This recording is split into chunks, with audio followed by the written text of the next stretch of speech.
Basicamente, eu intitulei esse sermão de É sobre mim. Mas, na verdade, é sobre todos nós, né? Esse sermão é sobre todos nós. E eu gostaria de começar abrindo a Bíblia em 1 Samuel, no capítulo 9. 1 Samuel, capítulo 9. A gente vai falar de um homem de Deus agora. A gente vai falar de um homem abençoado por Deus, um homem escolhido por Deus. Isso. A gente vai falar de alguém que, de fato, foi um homem ungido, um homem escolhido por Deus, um homem transformado segundo o coração de Deus. Quem é que a gente vai falar em 1 Samuel 9? De Saul. Saul, um homem escolhido por Deus. 1 Samuel 9, a gente começa a ler no versículo 1 e 2, e diz o seguinte: E havia um homem de Benjamim, cujo nome era Quis, filho de Abiel, filho de Zeror, filho de Becorate, filho de Afia, filho de um homem de Benjamim, homem poderoso. Este tinha um filho cujo nome era Saul, moço e tão belo que entre os filhos de Israel não havia outro homem mais belo do que ele. Desde os ombros para cima sobressaía a todo o povo. Então, primeiramente a gente já tem essa declaração a respeito de Saul. Saul era belo e muito belo. Nenhum homem de todo Israel podia se comparar em beleza com Saul. Saul era muito belo. Saul, sei lá quem que a gente pode imaginar de homem belo, mas se tem um homem que a gente pode imaginar que era forte, grande, alto, bonito, esse era Saul. Esse era Saul. E além disso, se não bastasse Saul ser um homem belo, um homem forte, ele era um homem que tinha muitas responsabilidades. E ele cumpria fielmente todas as responsabilidades que ele tinha que fazer. Tanto é que na história de Saul, acontece um momento em que o pai dele perde umas jumentas, né? E agora alguém tem que procurar essas jumentas. E não tinha cercas. Então, se um bicho sumia, eles tinham que ir longe para ver onde está. Se o bicho sumiu, é porque passou dos muros que tinha. E aí tinha que procurar o bicho onde estava. E Saul fez isso. Saul viajou, foi longe, porque ele tinha um dever.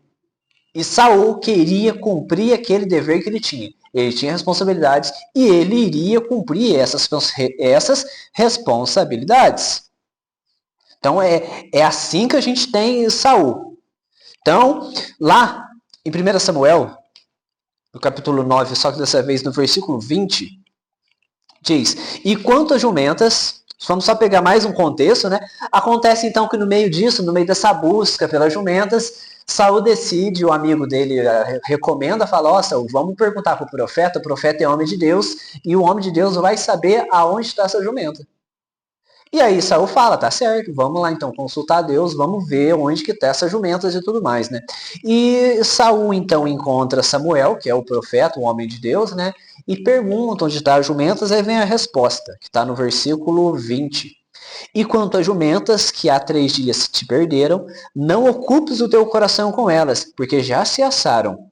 E para quem é todo o desejo de Israel, porventura não é para ti e para toda a casa de teu pai? Então olha o que acontece. Quando Saul vai perguntar das jumentas, qual que é a resposta que ele recebe do profeta e do homem de Deus? Não se preocupa. Porque já vai ser encontrada, as jumentas vão ser encontradas, você nem se preocupa com isso.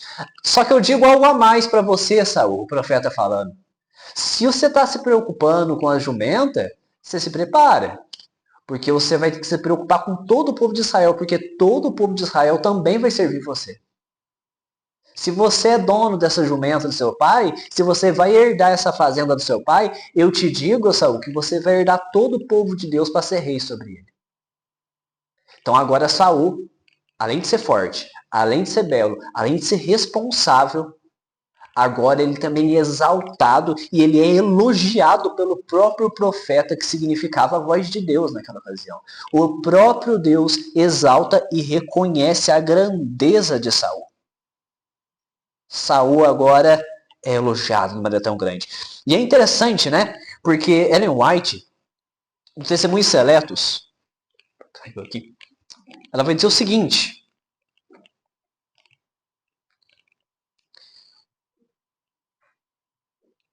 Testemunhos Seletos, no capítulo Testemunhos Seletos 1.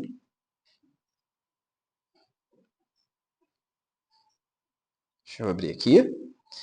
Testemunhos Seletos 1, no capítulo 64.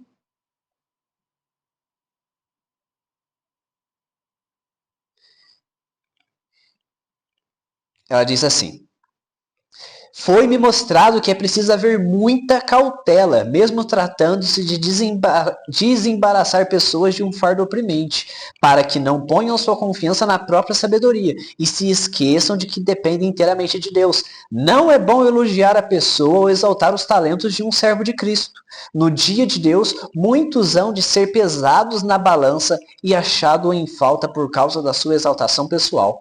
O próprio eu facilmente se alteia, fazendo perder o equilíbrio ao indivíduo. Repito, meus prezados irmãos, se desejais livrar vossa alma do sangue dos homens, nunca lisonjeis, nem nunca exalteis os esforços de pobres mortais, porque isso pode tornar-se-lhe em ruína. E foi o que aconteceu com Saul? Ele se tornou ruína por causa dos elogios e por causa da glória que ele tinha recebido? Não. Não foi por causa disso que se perdeu. Porque Saul era tão firme com Deus que em momento algum, recebendo o elogio de quem fosse, ele se exaltava. Saul não fez isso. Como é que ele respondeu? O que diz no versículo 21 de 1 Samuel 9? Então respondeu Saul e disse: porventura não sou eu filho de Benjamim, da menor das tribos de Israel? E a minha família é a menor de todas as famílias da tribo de Benjamim. Por que, pois, me falas com semelhantes palavras? Esse era Saul. A gente se arrogar, a gente se engrandecer, a gente se gloriar com elogio é muito fácil. Mas Saul não. Saul estava firme com Deus. Então, quando ele recebe aquilo, ele pega e fala: o quão pequeno eu não sou nada. E eu vou receber essa honra. A minha família, olha o que a minha família é. Olha a minha casa, olha o que minha casa é. Por que eu?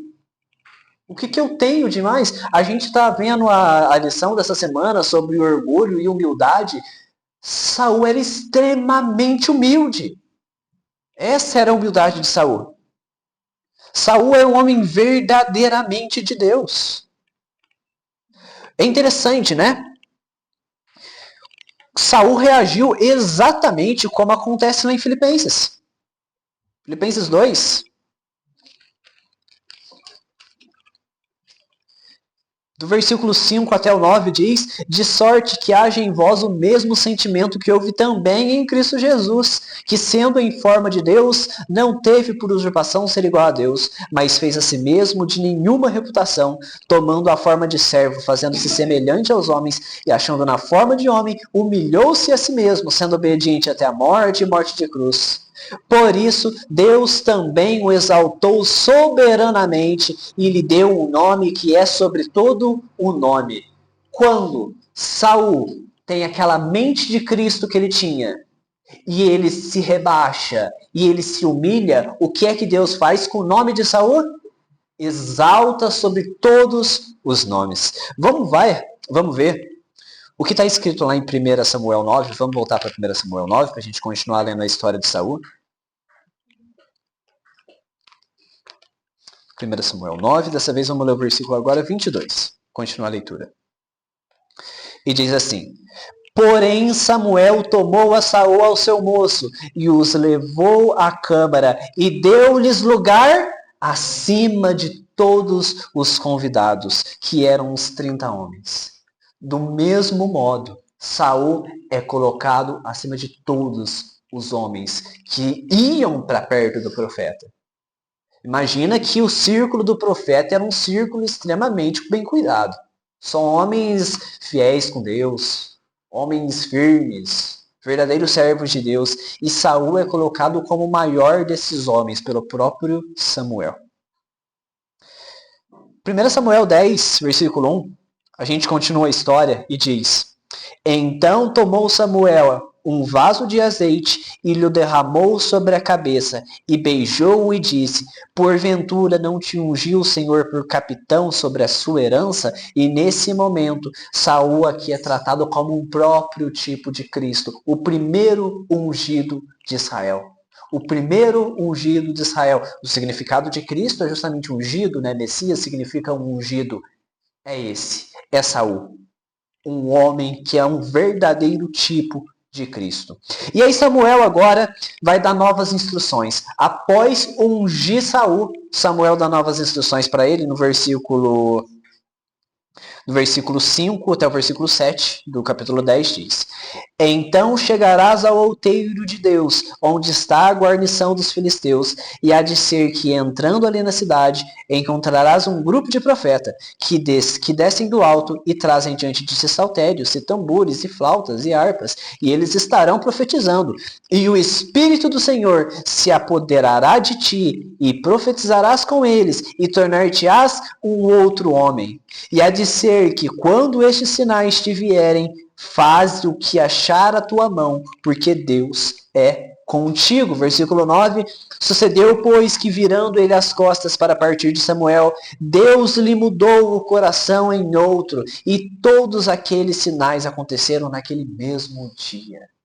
E agora, então, como se já não bastasse tudo as qualidades que a gente já falou de Saul, agora Saul era profeta também. E ele estava cheio do Espírito Santo. E verdadeiramente Saul se tornou um novo homem. Ele nasceu de novo. Esse é o primeiro rei de Israel. Esse é o homem de Deus que se tornou o primeiro rei de Israel. Isso é interessante, né? Porque a experiência de Samuel, ela é comparável à experiência que aconteceu no Pentecoste. Tanto é que a gente vai lá para Atos 2.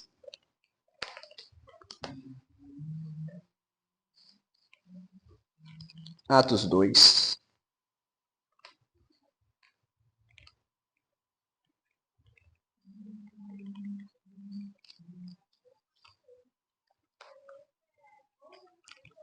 Atos 2, vamos ler do versículo 1 até o versículo 18 de Atos 2. E diz assim: E cumprindo-se o dia do Pentecostes, estavam todos concordemente no mesmo lugar. E de repente veio do céu um som como de um vento veemente e impetuoso, que encheu toda a casa em que estavam assentados. E foram vistas por eles línguas repartidas como que de fogo, os quais se pousaram sobre cada um deles. E todos foram cheios do Espírito Santo e começaram a falar noutras línguas conforme o Espírito lhes concedia que falassem. E em Jerusalém estavam habitando judeus, homens religiosos de todas as nações que estão debaixo do céu. E quando aquele som ocorreu, ajuntou-se uma multidão e estava confusa, porque cada um ouvia falar na sua própria língua. E todos pasmavam e se maravilhavam, dizendo uns aos outros: Pois que não são galileus todos esses homens que estão falando? Como, pois, os ouvimos cada um na nossa própria língua em que somos nascidos? E a gente continua lendo ainda a partir do versículo 14. Pedro, porém, pondo-se em pé com os 11, levantou a sua voz e disse: Homens judeus, e todos os que habitais em Jerusalém, seja-vos isto notório e escutai a minha palavra. Estes homens não estão embriagados como vós pensais, sendo a terceira hora do dia. Mas isto é o que foi dito pelo profeta Joel. E nos últimos dias acontecerá, diz Deus, que do meu espírito derramarei sobre toda a carne, e os vossos filhos e as vossas filhas profetizarão, e os vossos jovens terão visões, e os vossos velhos sonharão sonhos. E também do meu espírito derramarei sobre os meus servos e sobre as minhas servas naqueles dias, e profetizarão. Essa é a experiência, o qual pode ser comparado com Saul. É sobre isso que Saul passou. E é interessante, né? Porque agora então a gente tem, vamos relembrar todas as características de Saul. Saul era belo, era forte, era responsável, foi escolhido como servo do Senhor, como aquele que iria governar sobre o povo. Saul foi escolhido porque também era humilde. E agora ele era o rei, ele tinha um exército, e agora ele tinha tudo. E acho que todos, muitos homens, dariam tanta coisa para ter poder. A gente vê na política de hoje o que as pessoas fazem por causa de poder. O quão doido todo mundo é por causa de poder. Porque se eu tenho poder, eu tenho tudo o que eu quero. Eu posso fazer tudo o que eu quero. E essa era exatamente a situação de Saul. E Saul, sendo desse jeito, o que ele fez? Ele dominou na base da violência. Ele saiu matando todo mundo que discordava dele. Foi isso que ele fez. Vamos continuar lendo um pouco da história de Saul ainda? E vamos ler em 1 Samuel 10. Vamos voltar para 1 Samuel.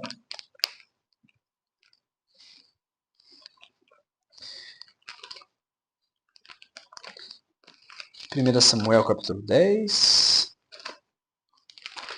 E pegando um contexto do que acontece, né? Saul, então, é colocado entre todos os outros homens e é lançado à sorte para ver quem que vai ser o rei de Israel. Porque, lembrando que anteriormente, Saul já tinha sido escolhido como rei, mas para todo mundo deveria ficar muito claro que Deus escolheu Saul. E não foi Samuel como homem, mas foi o próprio Deus. E aí, então, é lançado a sorte. Vamos ver na sorte quem que vai ser o rei, para não ter dúvida de ninguém. 1 Reis, capítulo 10. 1 Samuel, falei errado. 1 Samuel. Acaba que ele é sorteado e tudo mais, né? E a gente lê no versículo 20 a 22 de 1 Samuel 10. Tendo, pois, Samuel feito chegar todas as tribos, tomou-se a tribo de Benjamim. E fazendo chegar a tribo de Benjamim pelas suas famílias, tomou-se a família de Matre, e dela se tomou Saul, filho de Quis. E o buscaram, porém, o que aconteceu? Não se achou. Olha que coisa mais interessante o que acontece. Vamos ler o versículo 22. Então tornaram a perguntar ao Senhor se aquele homem ainda viria ali. E disse o Senhor, eis que se escondeu entre a bagagem. De tantas pessoas querendo tomar poder, querendo ser rei, querendo ter um poder terrestre, qual que era o pensamento de Saul? Eu não quero não. É muita responsabilidade. Ellen White fala que ele achava que ele era muito pequeno para assumir tamanha responsabilidade. Que ele não se sentia digno e ele tinha medo de ele sozinho não dar conta daquilo. Enquanto isso, a gente vê todo tipo de loucura no mundo por causa de poder. Mas esse não é Saul. Saul é um homem que nasceu de novo, é uma nova criatura. Saul é cheio do Espírito Santo, é um profeta de Deus, é ungido pelo próprio Deus. Versículo 23 até o 27 continua.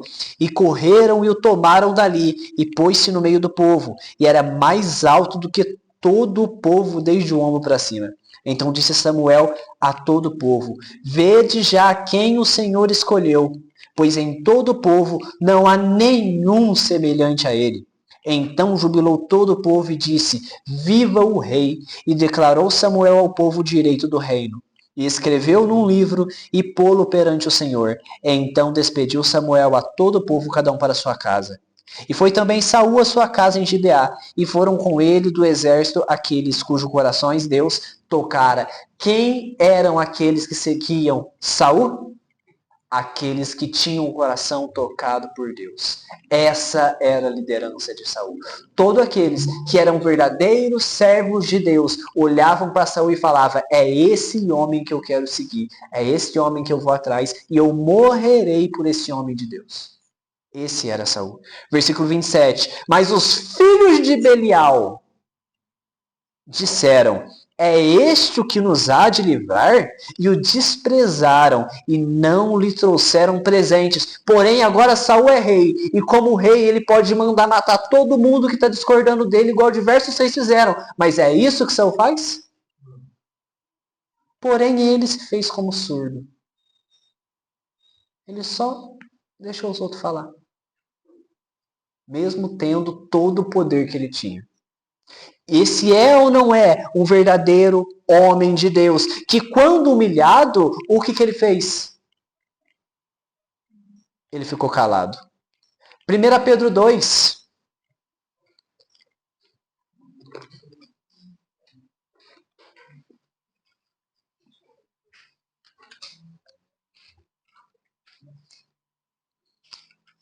Versículo 21.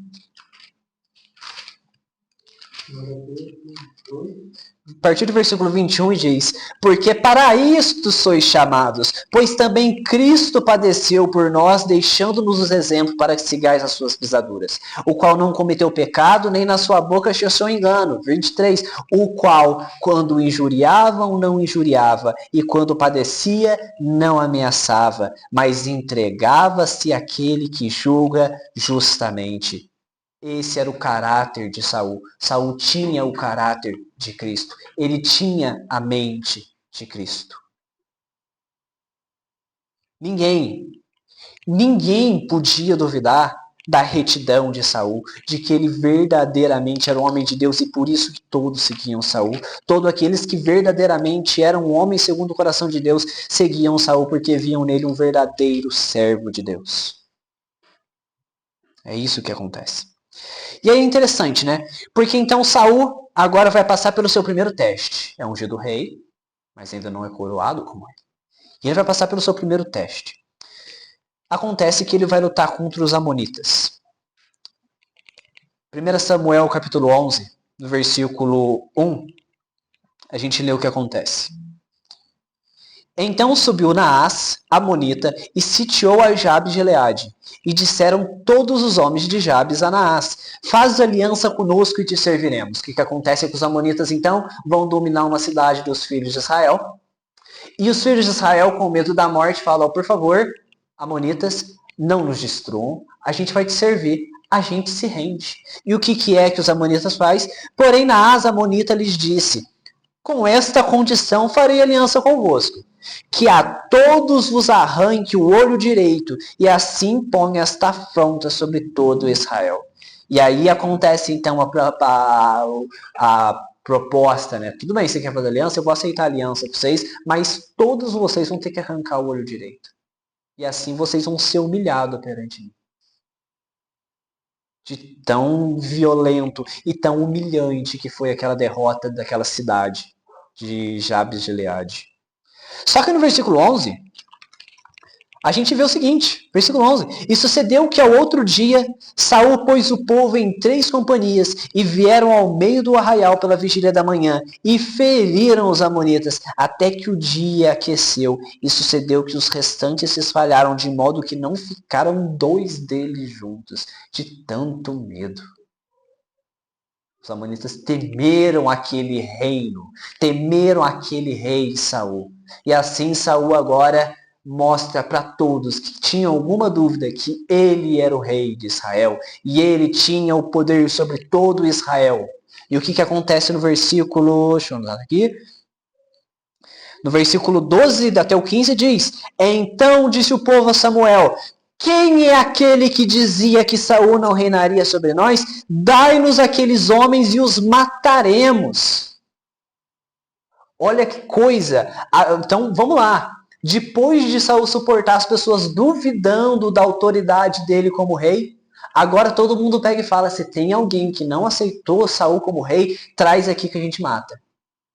Porque como que não vai aceitar um homem de Deus desse como rei? Só que o que Saul faz? Versículo 13.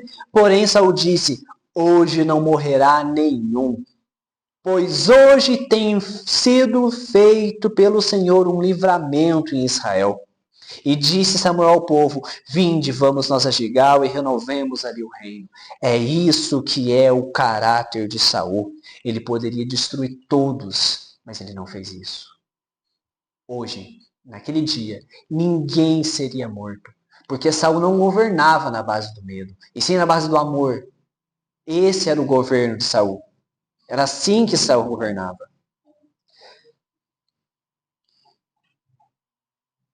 Versículo 15, até o versículo 15 mesmo, do capítulo 12, a gente ainda lê o seguinte: e todo o povo partiu para Gilgal, onde proclamaram a Saul por rei perante o Senhor, e ofereceram ali ofertas pacíficas perante o Senhor em Gilgal, e Saul se alegrou muito ali com todos os homens de Israel.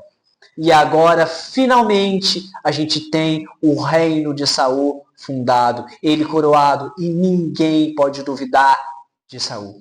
Ninguém mais pode duvidar de Saul. Acontece que passa um ano e Saul peca. Depois desse um ano, dessa história, Saul vai pecar. Saul vai errar contra Deus. Basicamente, no meio da guerra, né? No meio da guerra, é combinado de que Samuel vai até determinado local onde eles estão acampados e vai lá fazer um sacrifício para animar o povo ver que Deus está do lado dele, né? Só que Samuel demora. E no meio dessa demora, o povo começa a ficar com medo de ser invadido. Acontece que Saul, então, vendo que o povo está ficando com medo, ele vai tomar uma atitude, porque o povo não pode ficar com medo, senão perde o reino. Então Saul comete um erro bobo. Não é nada demais, é simplesmente um erro bobo. Ele resolve que ele vai sacrificar.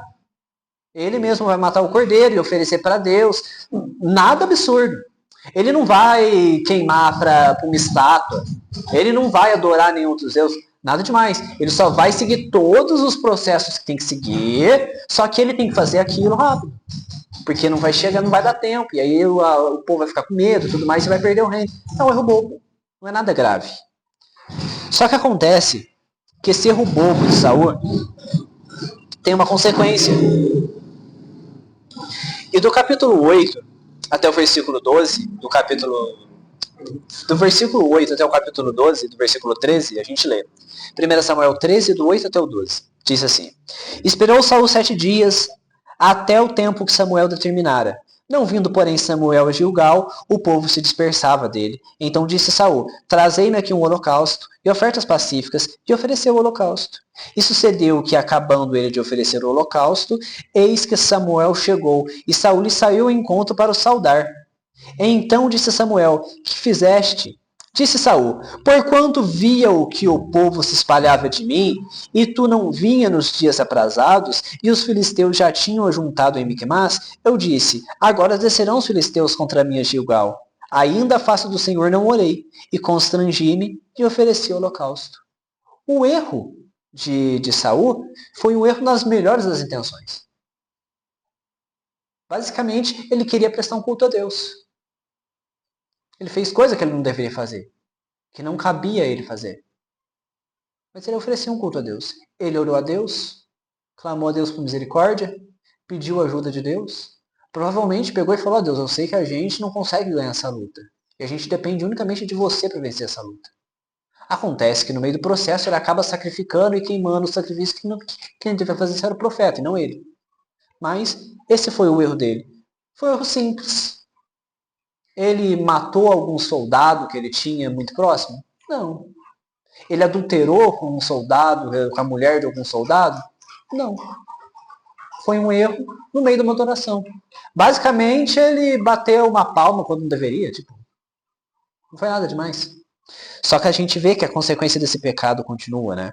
E aí, a gente vê o seguinte, no capítulo 13, versículo 14, diz: Então disse Samuel a Saul: Procedeste neciamente. Procedeste de maneira boba. Você achou errado. Foi um nécio, um tolo. E não guardaste o mandamento que o Senhor teu Deus te ordenou, porque agora o Senhor teria confirmado o teu reino sobre Israel para sempre.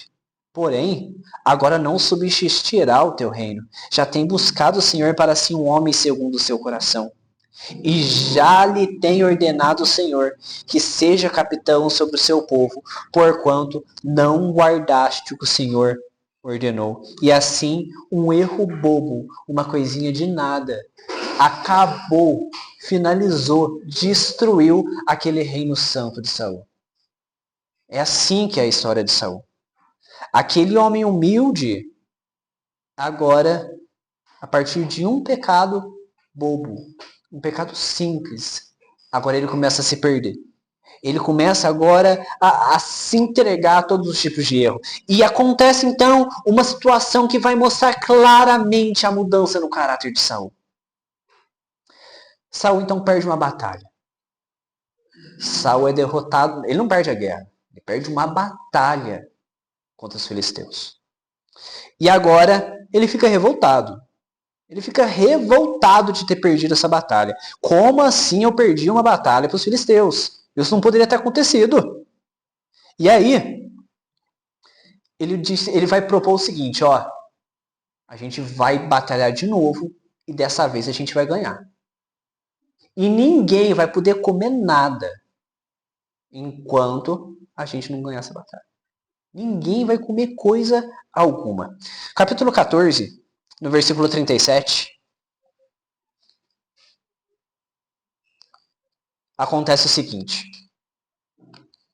Então consultou Saul a Deus, dizendo, descerei atrás dos filisteus, e entregá-lo-ás na mão do filho de Israel? Porém, aquele dia não lhe respondeu. Então agora Saul quer saber, estamos em jejum, tá todo mundo aqui, ninguém vai comer nada enquanto a gente não ganha a batalha, vamos ver com Deus se a gente pode descer para batalhar. E ele vai conversar com Deus, e cadê a resposta de Deus? Não tem resposta de Deus. Por que Deus não respondeu Saul?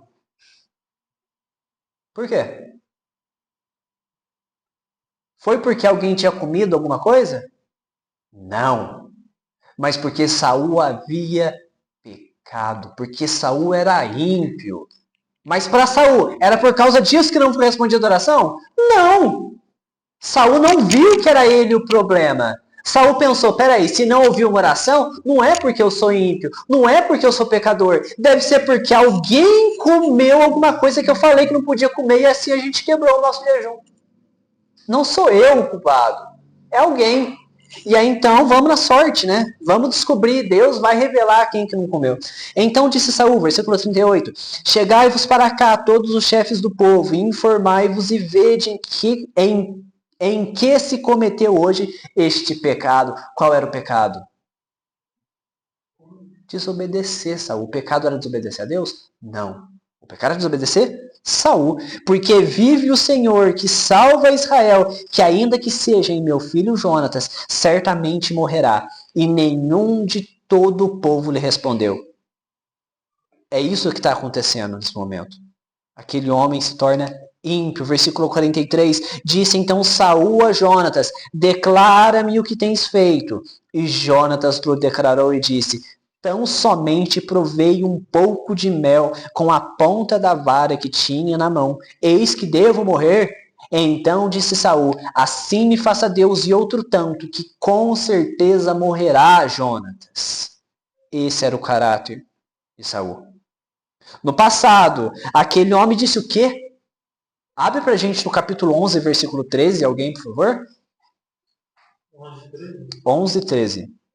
Diz assim, Saúl disse, que nenhum homem será levado à morte nesse dia, pois hoje o Senhor operou salvação em Israel. E agora, no versículo 44, aquele homem que teria salvado as pessoas que tinham desprezado ele, queria agora matar o próprio filho. Essa foi a mudança que aconteceu em Saul. Esse homem de Deus se transformou no próprio caráter de Satanás. Aquele homem que tinha nascido de novo, que estava cheio do Espírito Santo, que era um profeta de Deus. Ele se perdeu a um ponto gigantesco, porque ele havia pecado. Apenas porque ele havia pecado? Não. O pecado dele era muito bobo, como a gente estava falando. Não era nada demais. Ele não matou ninguém, ele não adulterou com ninguém. Ele não roubou nada. Não era nada demais o pecado dele. Só que acontece que aquele homem queria tirar a vida do próprio filho, só que a gente vê, isso que é a coisa mais interessante, né? Aqui, e vamos continuar a leitura, a partir do versículo 45 diz, porém o povo de Saul, morrerá Jonas, que efetuou tão grande salvação em Israel? O próprio povo relembrou Saul do que aconteceu lá atrás. Saul, naquela época, quando as pessoas te desprezavam, você pegou e falou que não ia matar ninguém, porque Deus tinha livrado o povo de Israel, e agora que o povo de Deus livrou Israel novamente, você quer matar seu próprio filho? É isso que está acontecendo. Só que sabe, Esse sermão, como eu falei desde o começo, ele não é sobre Saul. Ele é sobre mim. Ele é sobre a gente. Esse sermão é sobre a gente. Porque por mais que Saul tenha cometido um pecado bobo e tudo mais, em momento algum ele demonstrou verdadeiro arrependimento por causa daquilo que ele fez. Esse foi o problema. Entendam isso, porque é literalmente isso que eu vou dizer. Deus não dá a mínima para qual pecado você cometeu. Qual pecado é mais grave? O pecado do rei Saul ou o pecado do rei Davi? O que é pior? Você sacrificar uma ovelha ou você sacrificar uma pessoa?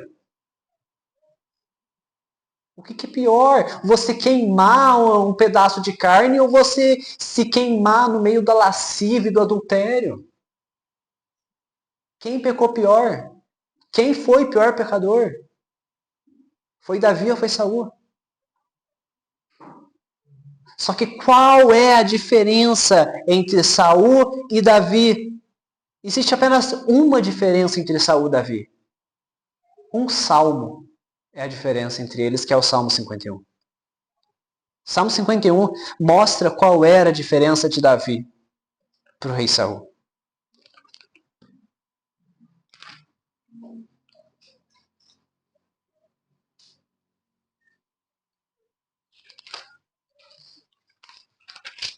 Salmo capítulo 51 diz: Tem misericórdia de mim, ó Deus, segundo a tua benignidade. Apaga as minhas transgressões, segundo a multidão das tuas misericórdias. Lava-me completamente da minha iniquidade e purifica do meu pecado, porque eu conheço as minhas transgressões e o meu pecado está sempre diante de mim. Contra ti somente pequei e fiz o que é mal à tua vista, para que seja justificado quando falares e puro quando julgares. Eis que em iniquidade fui formado, e em pecado me concebeu minha mãe. Eis que amas a verdade no íntimo, e no oculto me fazes conhecer a sabedoria. Purifica-me com esopo, e ficarei puro. Lava-me, e ficarei mais branco do que a neve. Faze-me ouvir júbilos e alegria, para que gozem os ossos que tu quebraste. Esconde a tua face dos meus pecados, e apaga todas as minhas iniquidades. Cria em mim, ó Deus, um coração puro, e renova em mim um espírito reto. Não me lances fora da tua presença, e não retires de mim o teu Espírito Santo. Torna a dar-me a alegria da tua salvação e sustém-me com o espírito voluntário. Então ensinarei aos transgressores os teus caminhos e os pecadores a ti se converterão. Livra-me dos crimes de sangue, ó Deus, Deus da minha salvação, e minha língua louvará altamente a tua justiça. Abre, Senhor, os meus lábios, e a minha boca entoará o teu louvor. Pois não deseja sacrifício, senão eu os daria. Tu não te deleite em holocausto. Os sacrifícios para Deus são espírito quebrantado. A um coração quebrantado e contrito não desprezarás, ó Deus. Faze o bem a Sião, segundo a tua boa vontade. Edifica os muros de Jerusalém. Então te agradará do sacrifício de justiça, dos holocaustos e das ofertas queimadas. Então se oferecerão novilhos sobre o teu altar. Esse salmo era a única diferença entre Davi e Saul. E esse salmo pode ser a única diferença entre mim e Saul. Entre vocês e Saul. Apenas esse salmo. Um pedido de arrependimento, de desculpa. O reconhecimento da indignidade. Ver que é pecador, que erra, que é sujo, que é ímpio. Pode ser a única coisa que vai mudar a gente, que vai diferenciar a gente de Saul. Essa pode ser a única coisa. Novamente, esse sermão, ele é sobre mim. Esse sermão é sobre vocês. Esse sermão não é sobre Saul, não é sobre Davi. Esse sermão é sobre a gente.